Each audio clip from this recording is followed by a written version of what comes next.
Hello, everyone, and welcome back to another episode of The End Credits, the podcast where two brothers discuss their thoughts on a film of their choosing. I'm Dominic, I'm Jonathan. and today we are talking about Jackie Chan's Hong Kong action film, Police Story 2. And good news, this sequel, it's good. You actually think so? I actually think it was like a step down from the first one. Oh, really? Yeah, I thought so.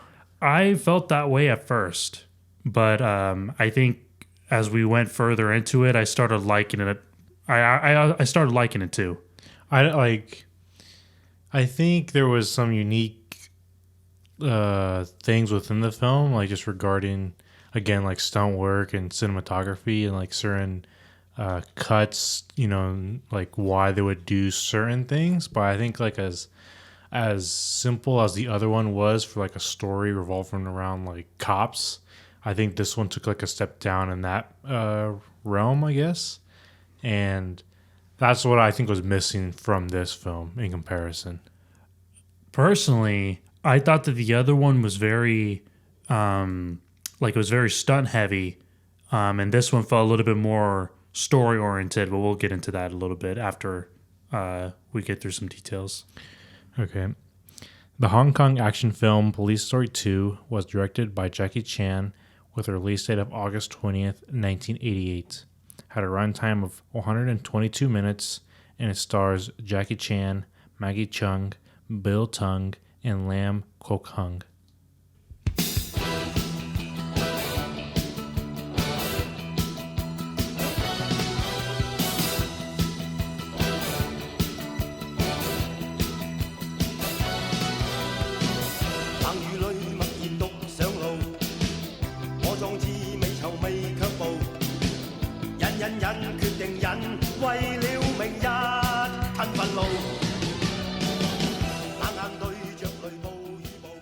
The Hong Kong super cop must stop a group of blackmailing bombers while the villains of Police Story are out for revenge.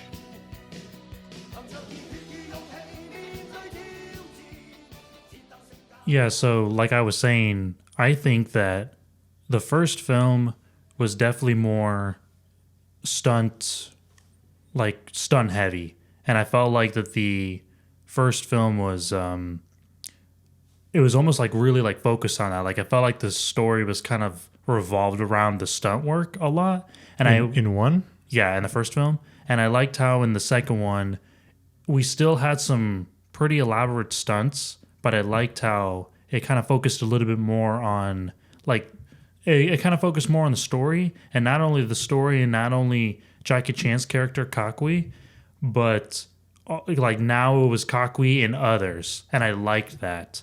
And the reason being is because I liked how it felt distinct and we could differentiate it from the first film. Because my thought process going into this movie was, how is this one going to be different from the first film? And I think they could have definitely pulled off another, police story, and they could have repeated the same like elaborate, dangerous stunts, and then another like crazy story where Ka-Kui has to go and do it all, and it's a one-man show.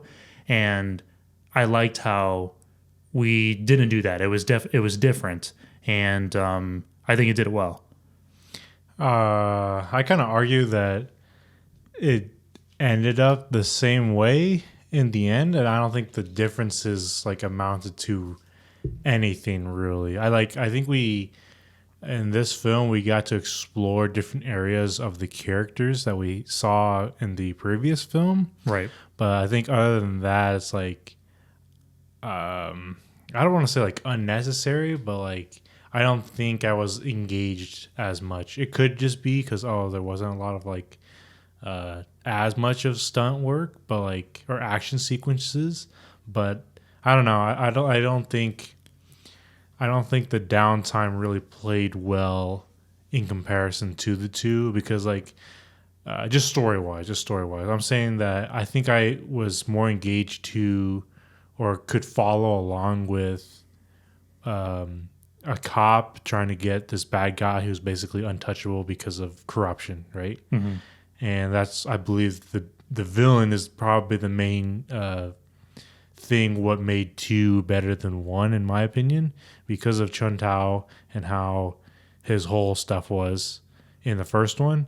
Sure, we get a little bit of him in this one, but I think it was unnecessary, and I don't think the bombers were as well rounded as he was, just because like again, I think it has to deal with like the corruption deal and how he has a bunch of money so he can get out of situations. Sure. And he was basically untouchable. He didn't go into many fights himself. Right. He had his like henchmen basically do it for him. So he felt like on some way like on another level where he was using the law to get his way basically.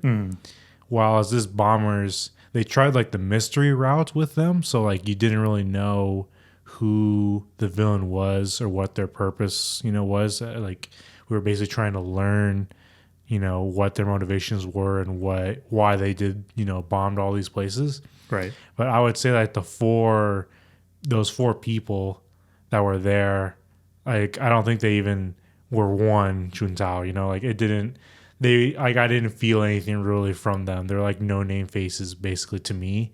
They're just we want money, but like they didn't have anything else besides that. Oh, okay. And so I think it was kind of like empty in that perspective where like we already had, Jackie Chan's character, Ka-Kui, he was already built, but we didn't have anybody to like really go against anymore. So it's kind of like, it kind of fell flat like in that like police story. But Right. if we want to say like, him building a more relationship with like May and stuff like that, that was definitely better in this one.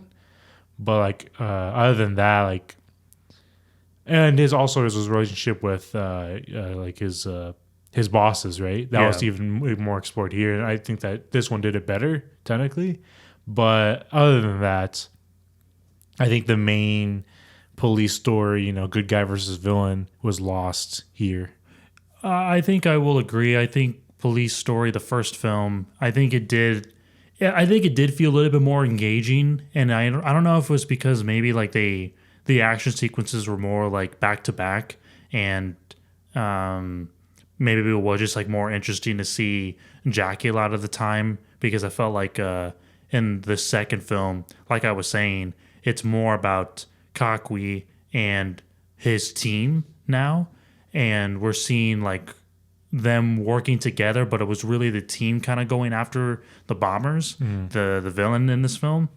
And so I think that it kind of like it gave a different pace and it felt a little bit slower, but I also felt like it felt a little bit smarter as well because we did that, because it felt like we didn't need, in my opinion, to make it as fast as the first one.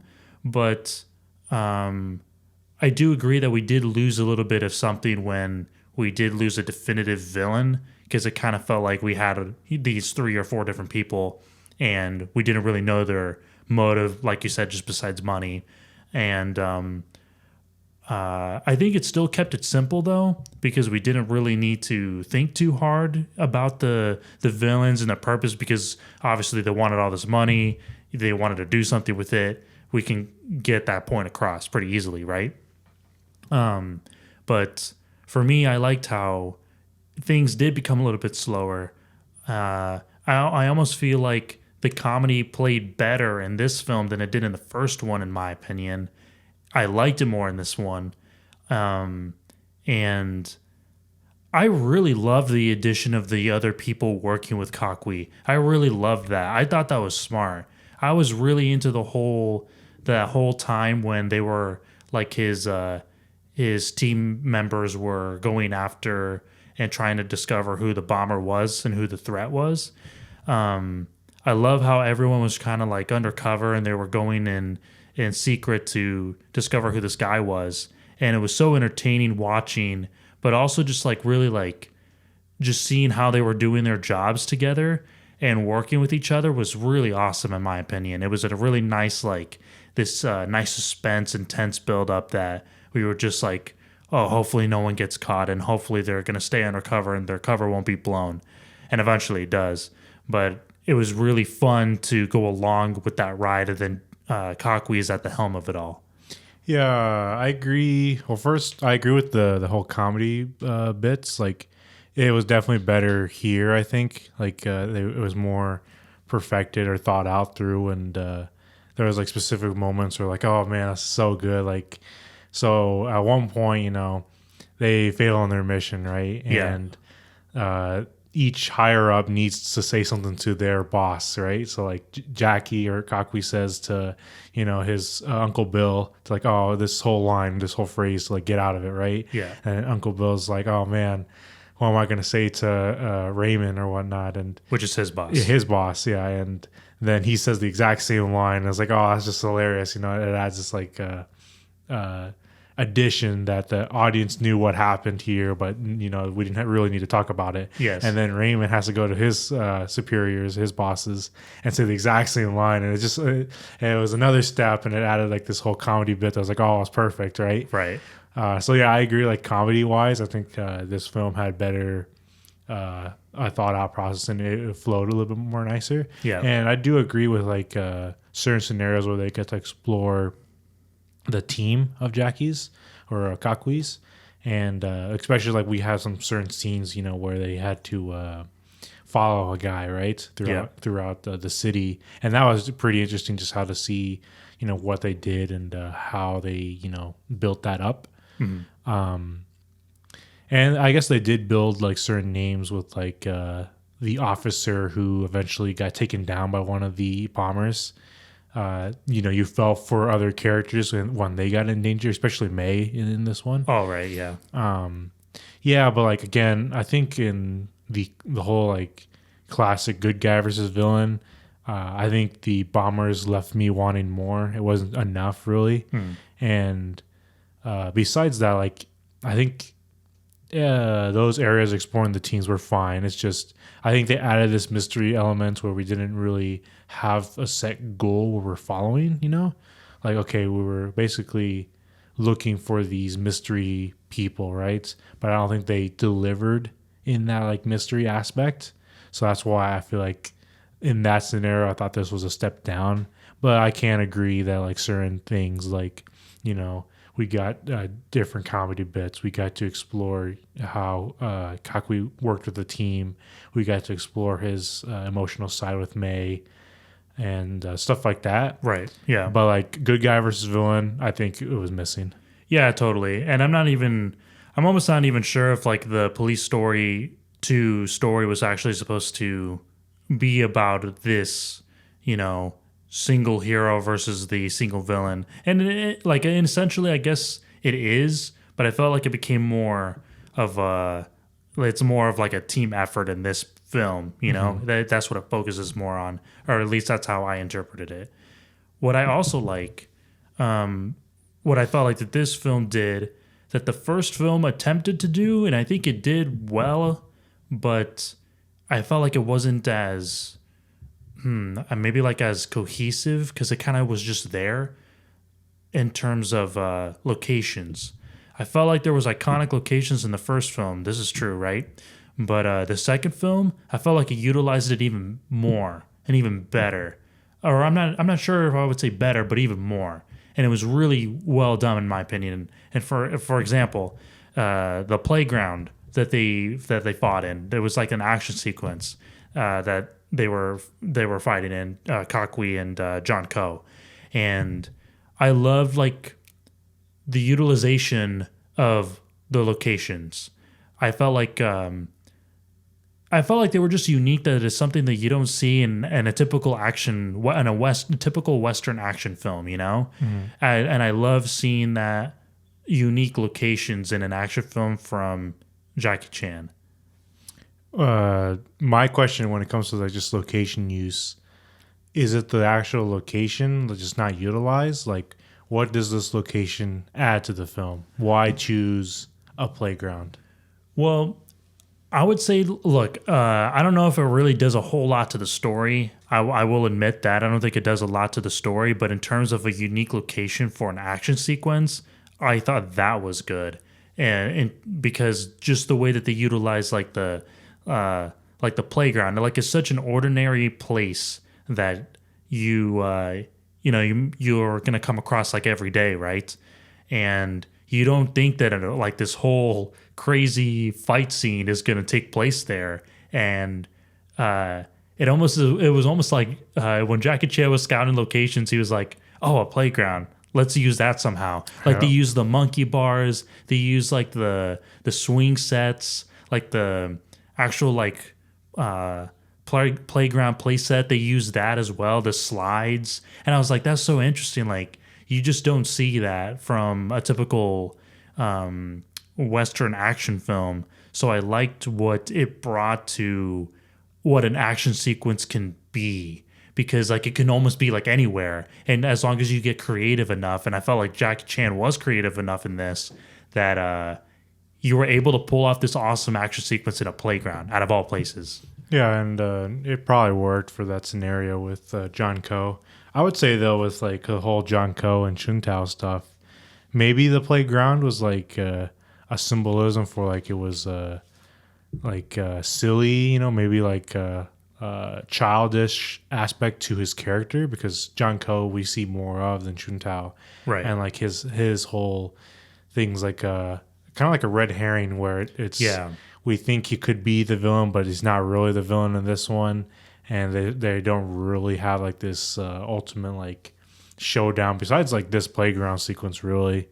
And I would say though that like I didn't really like this whole aspect. At least I didn't think it was done well to, you know, have him. I don't think he was believable enough. Maybe it's because we saw those sequences with John Ko, you know, constantly getting beat up, that I didn't believe he was going to be, you know, the overarching villain. But it seemed like as if they wanted you to at least think that at some point, right? Especially with Ka-Kui going over to Chuntao's house, you know, and basically finding where Mei is because she was kidnapped, right? Yeah. And so yeah, I was like, in that aspect, I don't know if it was, you know, really, I didn't believe it, you know. And I guess in my mind, I would have liked if they had like this other side where like Juntao like helped him in some ways, you know. I would actually like really prefer that. I'm a really like I really like the idea of, you know, we have a showdown in the first bouts, you know, with your good guy and villain, you know, and the villain loses. Mm-hmm. And then the second one, you know, we have some sort of like other villain come in, you know, who could be a little bit like harder to understand or whatnot. And that like enforces the good guy to seek help from the original bad guy. I like those type of like aspects in those scenarios because that's like interesting to me. Like only because like it's this like unity that you thought I'd never see, right? And it's kind of like a good fulfilling thing because I feel like you give some sort of emotion to the original quote unquote people. Sure. And I would have loved to see Chuntao in that role, okay. But in this one he's more of like the red herring where we think he could be out for revenge, but it's not. It's these other mystery bombers who just want money and stuff like that. Yeah. Okay, I understand. It's interesting because when John Ko was introduced, or reintroduced, I should say, in Police Story 2, I never really fully believed that he was going to be like this overarching villain of Ka-Kui in the second film. Mm-hmm. I always kind of just had my doubts, and I think it's just because of the kind of character John Ko is. Like you said, that he's this childish, not the kind of character you would take seriously, you know? Yep. And even he mentions that he basically takes all of his orders from Chu Tao anyway, and he's always like saying that Chu Tao told me to do this. He was the one who gave me the orders. Like it wasn't my fault. He's always the guy who's like, I'm gonna blame someone else because it wasn't me who did it. Yeah. And but like I would say that I didn't even. I almost kind of considered him more of a nuisance than the overarching villain. Like I don't think it's interesting because I almost kind of didn't even catch on that like the film was trying to say or trying to trick you into believing that he's going to be the villain in this film and he's kind of the secondary person who Chu was sent out to get revenge. But I suppose I considered him more of a nuisance. But still a good character. I just think that though it wasn't really like I guess, a necessary thing. I was Yeah. like, it was like a test try, I think, Right. you know, because I don't know if I really believe though, you know, that because I assume, you know, Jackie wanted you to buy into that fact. But I don't think Probably. I bought in, you know, as much. So like, it wasn't really. It felt unnecessary to me to have to even like go back to the original police story to have those characters in my opinion. Yeah, just yeah. because the bombers, you know, just were on like another lane, you know. Uh-huh. Yeah. Besides that, like this film, you know, does explore the whole like May sequences, and they have like a lot better job in like I guess exploring those scenarios, both with comedy and both with like seriousness. Yeah. And she does play a bigger role in this than in the other one, because in the other one is basically the secretary really that played more of that role Right. in this one. But I think you felt something, especially by like the end when, you know, they're both captured by these bombers or whatnot, and he basically has to like. Here's where just going on another road where they kind of like went in the same scenario where the first one is, where I kind of like say, did they really want to explore this team building aspect? Because so, you know, they build this relationship with Ka-Kui and May, and they both get captured, and basically Ka-Kui has to do the bomb's evil plan, you know, basically make it work, where he has to get the money that they're blackmailing this big organization for, right? Yeah. And basically it ends up to where he has to do this final showdown with the villains by himself in order to save May, because if he gets anybody else involved, they were going to kill her, right? Yeah. And that's where it's like, okay, so we basically ended up in the same scenario where we did the first one, where like, okay, he has to go out of the bounds of the law in order to capture Chun-Tu or Chun-Tao, or else the cops are just not going to be on his side, right? Right. Because he was framed in the original one, so he's the lone wolf again. And in this one, he was the lone wolf again, basically, by the end of the film. And that's where I'm kind of like, okay, so they had this whole team aspect. They're trying to build this whole team aspect, but then they go back to the original formula that, you know, he's solo again, which I think it worked for the scenario because it was intense with it built this whole relationship with May. Don't get me wrong. Yeah. But like, it makes me question, like, then why not build like a better villain for this whole aspect if we're going to go with this scenario anyway, you know? Oh, okay. I see. I felt like, for me, I almost felt like the underlying thing was that we wanted to see Ka-Kui's character solo again. So I felt okay, that's true. that's how that's what I got out of it, because we see him working with the team, and now we have to have and spend a little bit of time seeing him as a solo act again. So basically that it wasn't like an actual breakup, right? But like a breakup with the team and him when he was under the pressure to go and collect the money for the bombers when he went inside the building. And it was kind of like that moment for Ka-Kui's character to say, literally, you know, get away from me because I have a Right. bomb strapped to my chest. Right. And he was telling that to his team members, and that's that moment, you know, when we get to see him solo once again. And for me, it was kind of like, oh, okay, yes, we are returning to our first police story formula, but I felt like it was something that it isn't necessarily broken, and it does work still. And it was entertaining to follow that story, and I guess go back to that form of the storytelling.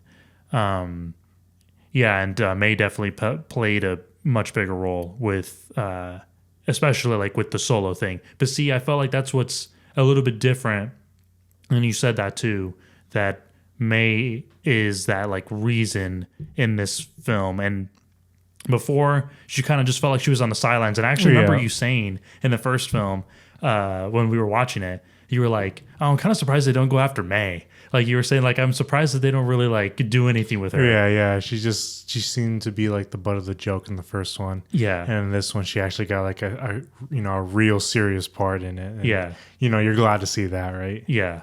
and also just be like, well, like, yeah, like glad, but also kind of like scared the same way for her character because you're like, oh man, Yeah, she was put into some tough scenarios. oh yeah, definitely. It was just like you didn't want to have to watch that, you know. Uh-huh. Along with that, there was also things that I felt like there was also other unique things about this one that I felt like the first one, you know, just didn't do. Like just with other characters, like characters. I thought it was really unique that they had a deaf slash mute character in this film. That was kind of interesting to have as like one of the villains. It almost felt James Bond-esque. I was gonna say it's James Bond. Like basically. it felt like one of those like unique like villains with you know, like Goldfinger or like Odd Job yeah. who doesn't speak. Yeah, just like those like unique like James Bond-esque villains, and I felt like he was kind of like inspired by that probably, and bringing his own kind of like Odd Job character to Police Story 2.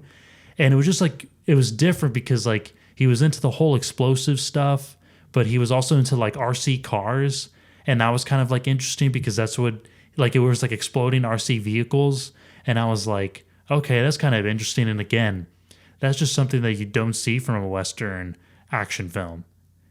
And I was like, okay, that's like pretty interesting. But not only were those unique things or like those unique traits of the character there, and it felt a little bit like a little strange, but it was kind of almost like supported because he could actually fight too and fight That's very true. well. Yeah, very well. Yeah, it's just like, you know, like an Odd Job or like a Jaws, right? Yeah. You know, they're very threatening, you know. Yeah. But in this one, you know, he seemed, I guess, like originally, you know, when they captured him, they're like, okay, he's non-threatening, or they treated him as like non-threatening. Right. But then once they found out like he could do all this stuff, you know, he was a serious threat, really. Yeah.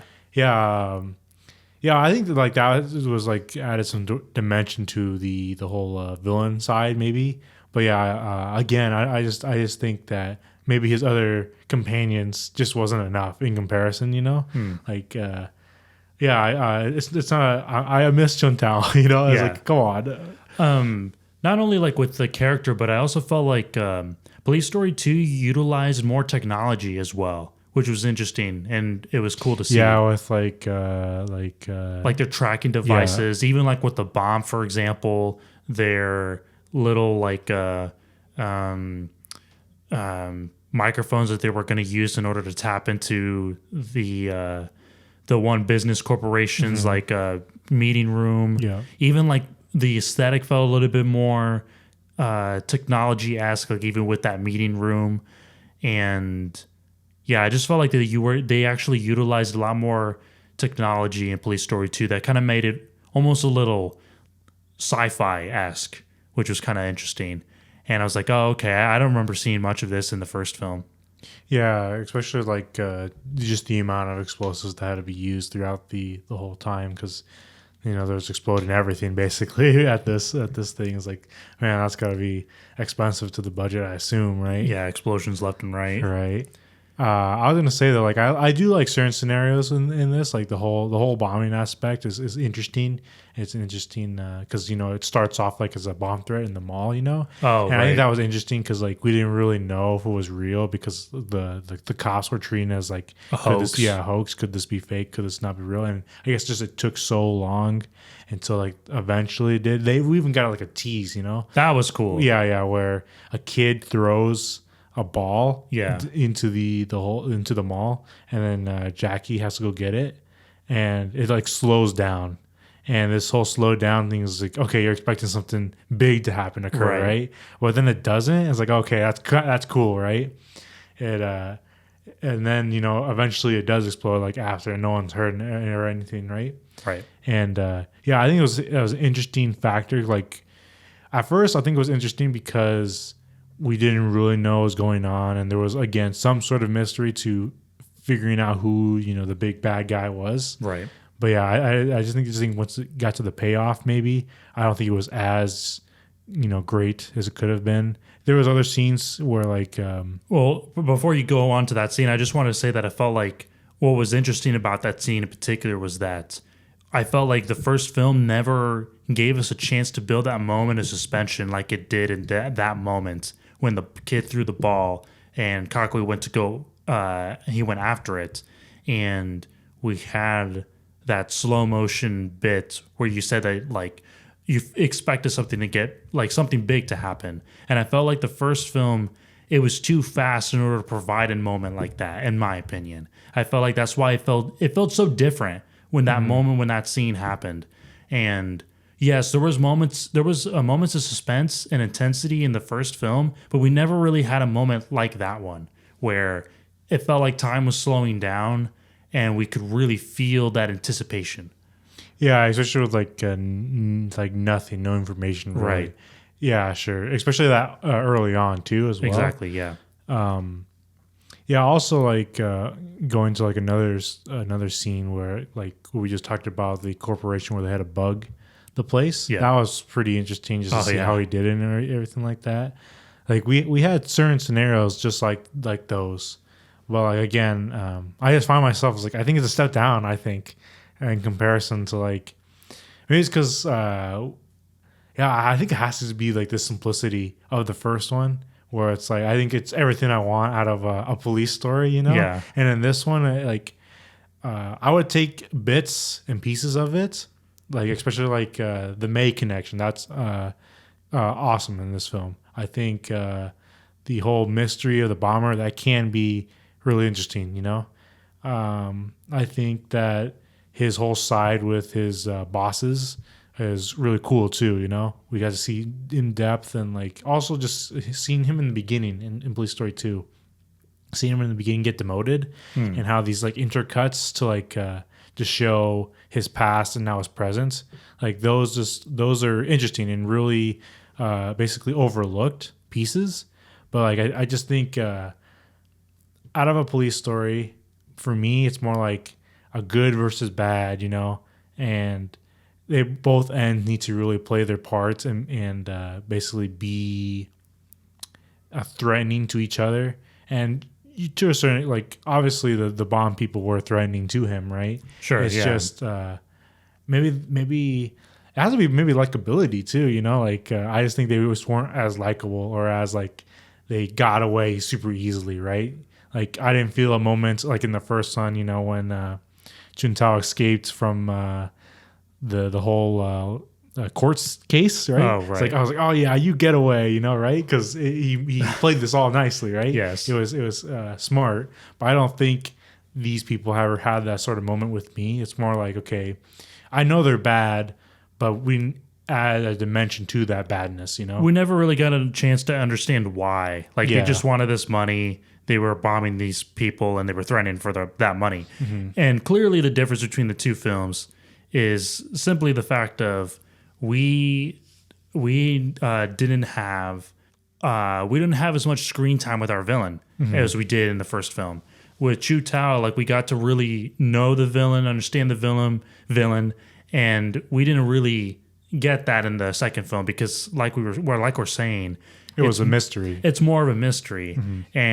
But see, I think it's smart that they chose or that Jackie chose to do this because if it were to turn out just like the first film, it would have just been the first film again.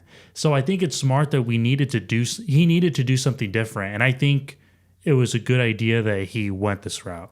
I actually I disagree with like the whole notion of we have to do different just because it doesn't want to be the first one. Like I understand like the whole idea, but like I think we can change bits or like add on to it without completely Like ripping off the first one.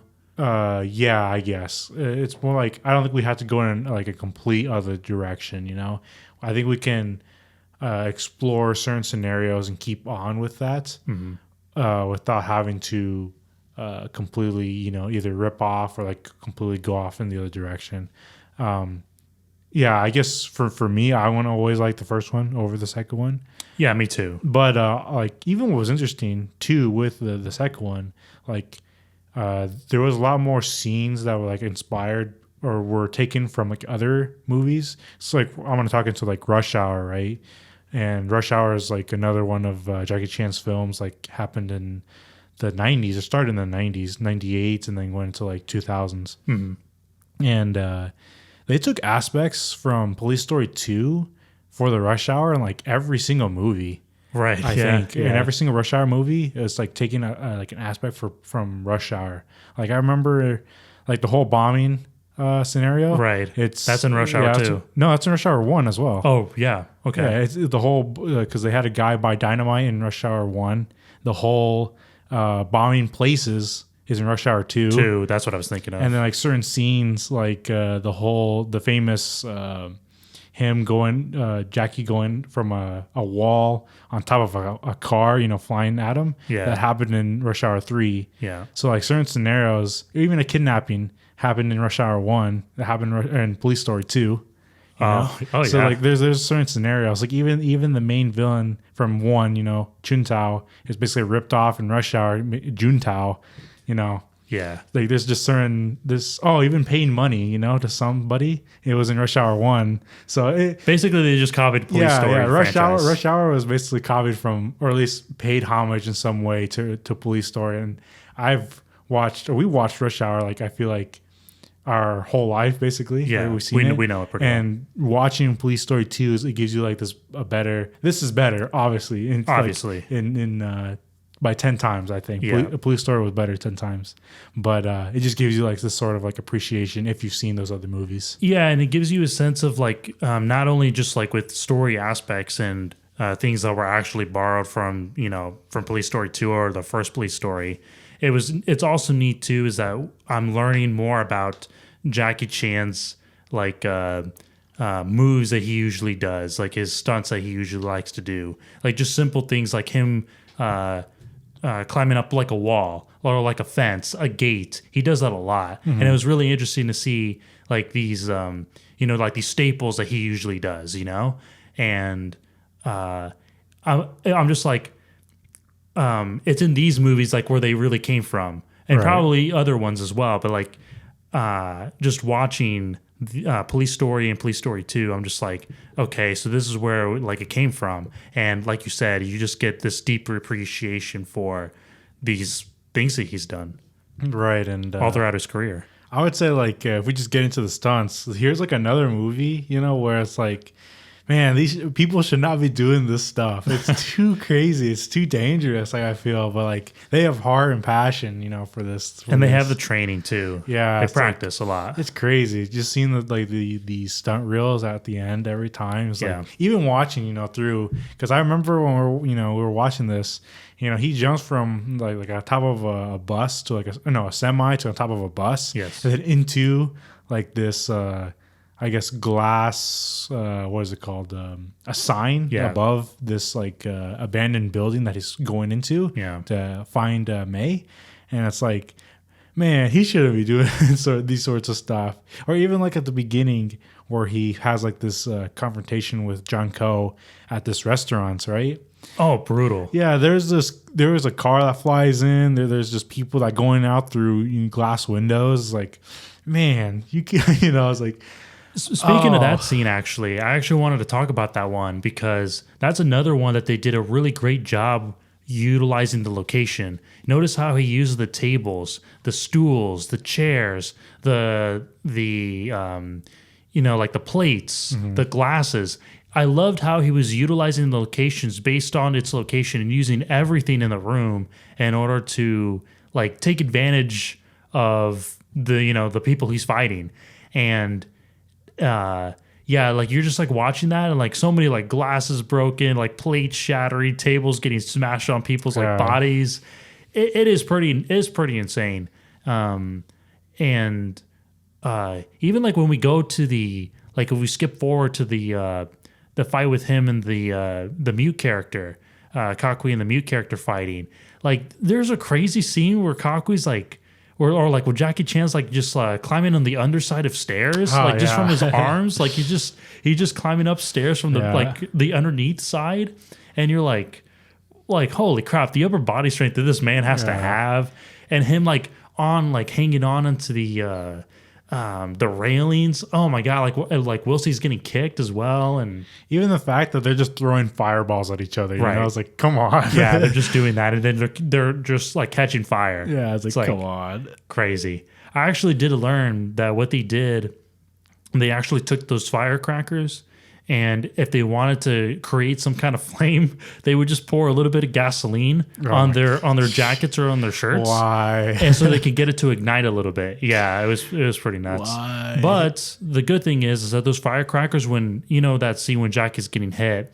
when he's tied up against the wall, he actually there was actually an explanation that those firecrackers didn't actually hurt, even though in the scene they clearly look like they hurt quite a bit.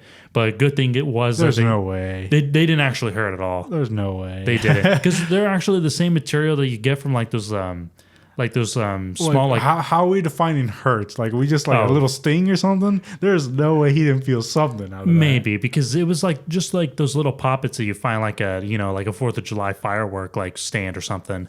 He actually explained that they just put a bunch of them together inside of another like bag and they just threw it, but it didn't really hurt. I'm according to sure. them. I'm sure if we threw it at somebody, it'd hurt. maybe. Yeah, pretty crazy stunts in this one as well. Like I don't think there's any shortage at all in this film. I will say again that I think Police Story, the first one, I think a lot of them are more back to back. But Police Story 2, I think it does it just a little bit smarter, because although they're elaborate, although they're dangerous, I think that they do kind of reel back in, and they're like, how can we do these stunts a little bit smarter, and kind of let's utilize them and hold them back a little bit, and let's let them out at the right moment. And oh boy, did they let them out at the right moments, because there was like even the mute character who fell all the way down into all those barrels. Yeah, that was a crazy stunt. Like, wow, oh my gosh.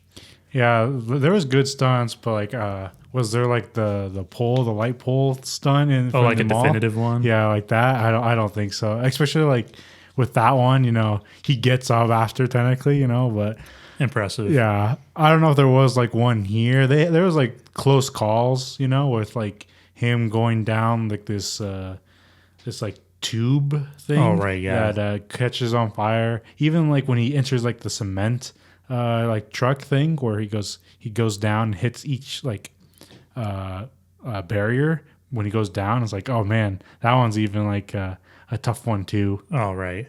Wait a minute, which one was that? Is that from Police Story 2? Yeah, 2. Which one was that? He goes down and he tries to enter. No, he gets pushed off. Oh, right, yeah. It. Oh, yeah. Oh, no. That was a pretty bad one. Yeah, that was pretty bad too, but I don't think any shopping mall light pole, going down was in Police Story 2, but I think it's for the best, right? Because he almost killed himself. Yeah, like we don't want the man to hurt himself. Yeah. Like, and even speaking about that one, it's just crazy that he even survived that. Yeah. Oh my gosh. No, yeah. Overall, how does Police Story 2 stand up against the first film? I like the first one better. Yeah, I think I've made that clear throughout this one. Yeah, I definitely agree. I just think there was just better. I guess it was just more. It was simpler, in my opinion. Mm-hmm. But like 2 is also as great when it comes to like exploring the depths of different characters. Right. Which, if you combine the 2, it'd probably be a perfect movie. But I think just as a classic police story, I want to choose 1. But as like a little bit more in depth with like certain other characters, I choose 2. Definitely get them in a package, like in the Criterion collection, right? So you can have the best of both worlds. Yeah, both films. I think that they're both very entertaining. They both present like amazing stunts, good story, and we have more like in-depth background character development within the second film, and I felt like comedy was utilized better in the second one, in my opinion. I felt like it was paced and it was put in the right spots, in my opinion. Yeah, I agree. And I really love the attention to locations in the second film. I thought that there was iconic locations in the first one, from the mall. We have that town in the beginning. We have all these different places, but I felt like the second one just I felt like we had these locations, but we utilized them for a reason, and I liked it. Or like we utilized the set pieces within the locations in order to have some crazy unique fight. Like for example, that playground, and I just love that. I loved how they incorporated some technology that was cool in the second film. I like how they continue to build Maine himself, or Ka-Kui. And yeah, I will say that I felt like, yeah, they're definitely my favorite is the first film out of the two. But they're both really nice films, especially when you pair the two together. So there we have it, Jackie Chan's Hong Kong action film, Police Story 2. We hoped you enjoyed listening to this episode, and we'll see you on the next one. Thank you for listening to this episode of The End Credits. Follow us on Facebook and Instagram at The End Credits Podcast, and over on Twitter at The End Credits. If you're watching the video version, make sure to subscribe to the End Credits YouTube channel. That's it. Thank you and goodbye.